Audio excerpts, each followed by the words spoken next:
Hello বন্ধুরা, আজকে আমি আবার আরেকটা রেসিপি নিয়ে চলে এসেছি তোমাদের সাথে শেয়ার করতে।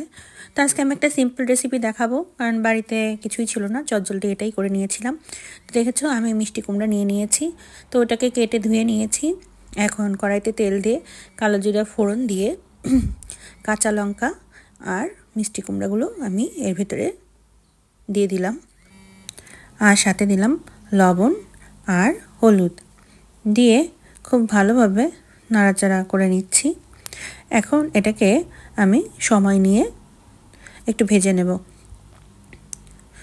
যখন নিরামিষ দিন থাকে তখন এইভাবে পেঁয়াজ ছাড়া আমি কালো জিরা ফোড়ন দিয়ে এই মিষ্টি কুমড়ার ভাজি রেসিপিটা করে নিই। তো এটা খেতে কিন্তু গরম ভাতের সাথে বেশ ভালোই লাগে। এটা আমাদের বাড়িতে প্রায় হামেশাই হয়। তো দেখতে পাচ্ছ এটা প্রায় অনেকটা ভাজা ভাজার মতো হয়ে এসছে। আর একটু নরম হবে যখন, তারপরে আমি এটাকে তুলে নেব। তো এটা ভাজতে একটু সময় লাগে, কিন্তু খেতে কিন্তু একটু ভালোই মজার হয়। তো আমার ভিডিওটা যদি ভালো লেগে থাকে তাহলে অবশ্যই আমার চ্যানেলটি সাবস্ক্রাইব করবে এবং লাইক কমেন্ট শেয়ার করবে। তো আমার মিষ্টি কুমড়া ভাজাটা হয়ে গিয়েছে, আমি তুলে নিচ্ছি।